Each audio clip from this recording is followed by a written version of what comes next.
What's up, guy and girl players of World of Warcraft? This is Tarou, aka Tarou, and in this video I'm going to show you some of the best places to farm in Northrend. For the free complete guide and many others, go to tarowwowguides.com. I'll be spending 30 minutes at 4 of the best farming spots in Northrend. When you farm, I suggest having a decent amount of empty bag space, be repaired, have potions, PvP gear if need be, food and water, blare some music, and most importantly, have fun. The first place I'll be farming is the Frostflow Cave in northeast Storm Peaks. These mobs drop crystallized fires, greens, and vendor trash. All classes should have an easy time farming these with any type of gear. Just be sure to pull what you can handle. The worst thing they do is charge and stun. If you lack decent gear or skill, try killing less at a time. Sometimes while farming you'll notice a botter. This cave seems to have a lot of them since most people don't even know it exists. Looks like this botter sucks at programming though. He can't even manage to get up the ramp and was pretty much stuck the entire time. At least this gave me some entertainment seeing him fail horribly at cheating. Anyway, back to the main point. One of the best things about this cave is the mob respawn times are awesome. And even with 2 people farming the cave, you aren't likely to run out of mobs. Okay, so it's been 30 minutes and I was able to get about 291 gold worth of stuff.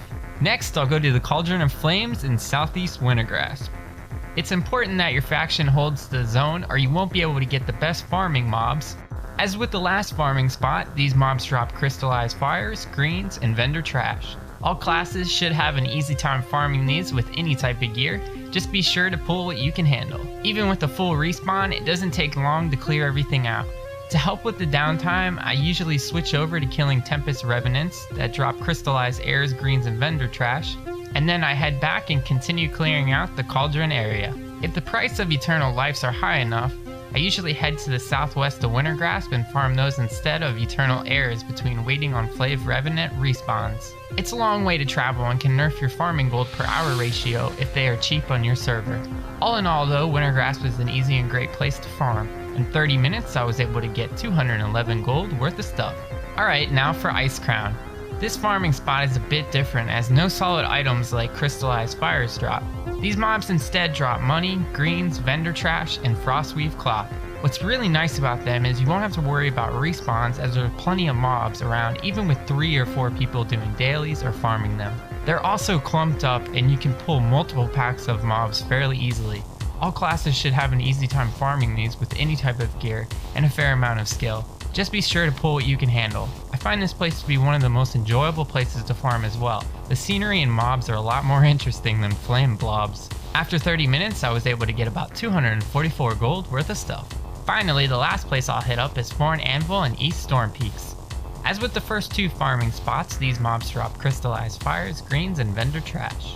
All classes should have an easy time farming these with any type of gear. Just be sure to pull what you can handle. While the upside to this place is the amazingly fast respawn times, you're likely to run into the opposing faction more so than any of the other farming zones I mentioned. Even though this is a really small area, because of those fast respawn times, you can pretty much stay to one side and avoid any confrontation with the opposing faction. Although I prefer just to kill them as it adds a bit of entertainment to an otherwise boring session. I think it's really important to have fun while doing anything, especially farming, so I always try to mess around to make things more interesting. These 2 ally have been here the whole time and they're a bit upset at how many times I've owned the both of them. Towards the end though, they started working better together and turned the tables by owning me.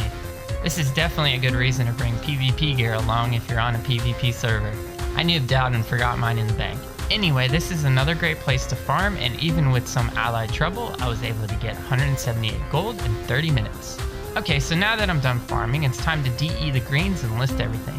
If you don't have enchanting, just ask a friend, guildie, or in trade channel. Be sure to tip them.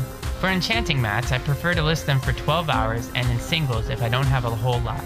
For Eternals, I'll do the same thing and list them for 12 hours in singles. These are some of the most sought after mats, so everything's sold within a few hours. If you want tips on using the auction house and Auctioneer, check my website for a guide. Alright, time to collect all the gold and break everything down by farming spots. After 4 30-minute farming sessions, the best place to farm was the Frostflow Cave in Storm Peaks with a total of 291 gold.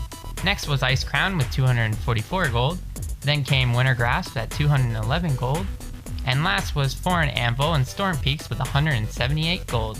I'll break everything down in a little more detail on my website. Add that all up and it was about 925 gold in 2 hours.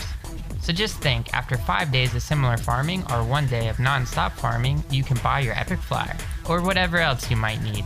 All the farming spots were fairly the same as far as possible gold per hour, and like I've said in other videos, farming doesn't have to suck. While you're waiting on WG to begin, your IC raid to start, or waiting for friends to log on, farm the areas nearby.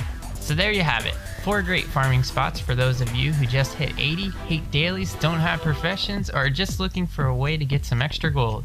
Just remember, wherever you choose to farm, have fun while doing it. Pull too many mobs, own somebody, blare that music, talk to friends, whatever makes you have a blast, do it, and always enjoy what you're doing. Well, I hope this video was helpful to all the WoW players out there, and if you want some time-sensitive tips that only registered users can get, have any questions or comments, please register on my forums at taroowowguides.com. Also, don't forget to subscribe, just click the subscribe button to the right of the video. Visit my website for more free detailed guides at taroowowguides.com, as I'll be coming out with more videos and detailed guides to help all players have more fun in the World of Warcraft. Thanks for watching. Now go PvE or something. Wait, PvE? What the f***?